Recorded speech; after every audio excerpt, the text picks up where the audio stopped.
favorite submissions of all time, other than like the reverse arm roll.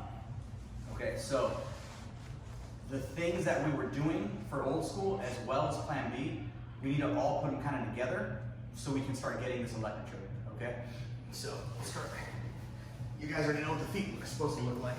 All right, so I cross my legs, I get to the side, I'm in this position right here, okay? I can't get the old school, and it's really hard for me to get plan B as well, because as soon as I start going for the old school, he brings his leg out. As soon as he starts going, I start looking for plan B. He gets this good overhook right here.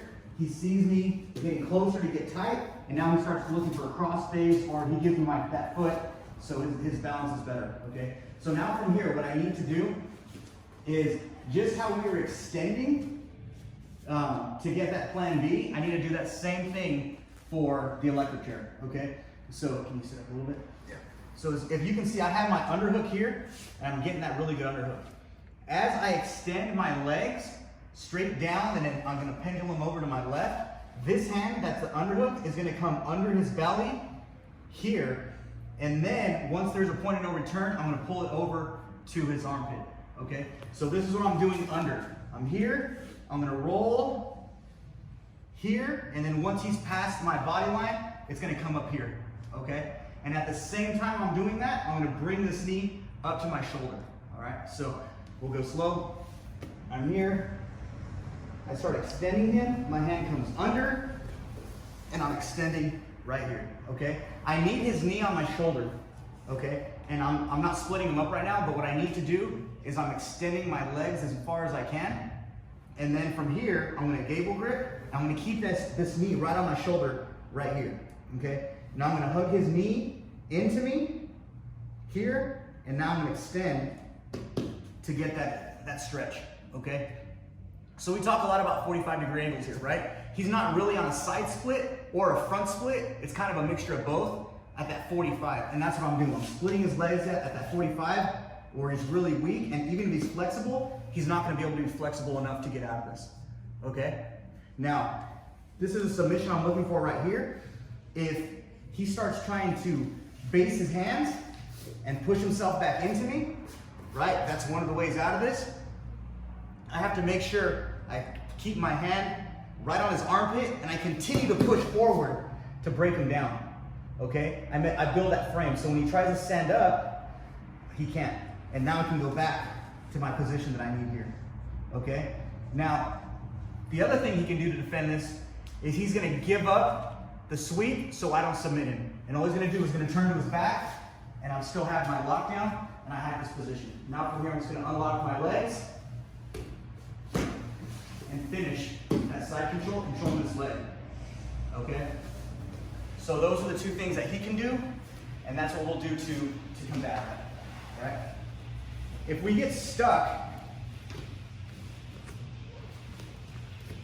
here, I lost the electric chair, okay? It's gonna be way too much work for me to try to drive this up, okay? I will still try, but what I'm gonna do from here is I need to get to my side, and I'm not flat on my back, and I need to bring my elbow up. If I can get that position, then I saved it, and I can finish that electric chair. But if he's a really big, strong guy, and I get stuck here, there's almost no way for me to finish this. So do a good like hamstring pull. I can't even bring my arm up, okay? He's got a better angle than I do. And I can't get the 45 because I still have his legs extended on this side. So from that position, what I have to do, same thing, I'm gonna frame, I'm gonna come up to my elbow, and I'm just gonna finish that sweep.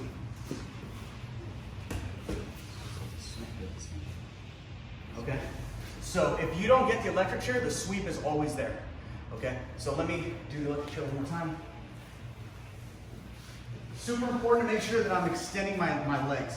Okay? As soon as I get this position, tight, I'm right here. Now from here, I gable grip, and I finish that position. Okay? If they continue to roll, take the sweep. It's better than being under. Okay? And as you start doing it, that first movement has to be kind of quick. Okay? The whip down to the other side and bringing your arm all the way here. okay? You can get away with not doing it. The problem is if somebody has a really good whizzer, you're gonna get stuck. So as soon as that lockdown starts to whip them down to get that angle, this arm needs to get from here quickly. And then you can frame on that arm pivot. Finish that position. Make sure we're up on top of that knee, gable gripping down and in, and extending that leg, okay? So we get that split that we want as opposed to just a stretch, okay? A lot of times, people that aren't flexible, they're just gonna give it up. Now we know how to finish this. Okay, let's work on it. All right, so another basic necessity, a part of the lockdown is if we can't get the sweeps, it's hard for us to get to electric chair, whether it's because my cardio has a problem, right? I'm just tired. I'm not getting to my side and I'm staying flat, which obviously is super important. It's more important to get on your side on somebody bigger, stronger than somebody your size or smaller. You can kind of muscle through that, okay? But this is a way for us to get back into the guard, okay? And if the lockdown isn't working, we need to move, right?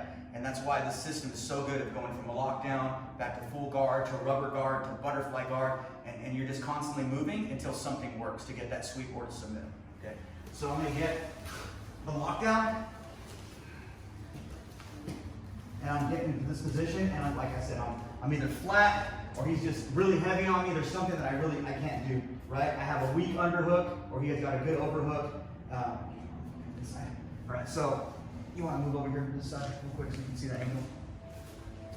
So I'm trying to get under, and maybe he's working that overhook better than my underhook.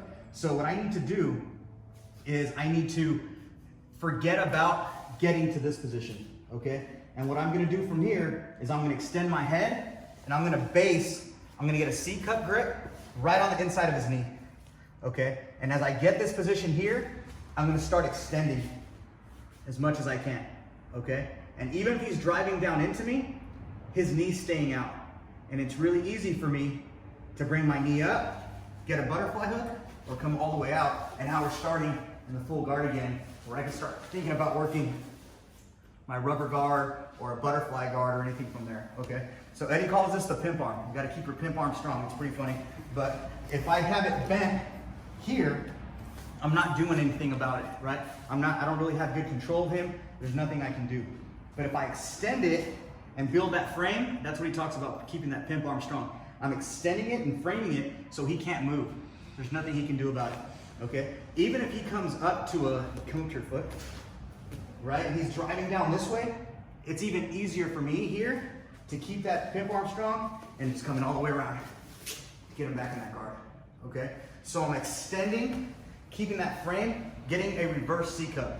If I get here, and the guy's really good, he can start just going for reverse arm bars, or just taking that side control just like that, bringing his knee on the inside. So when I get this position here, he doesn't have any of that stuff, okay?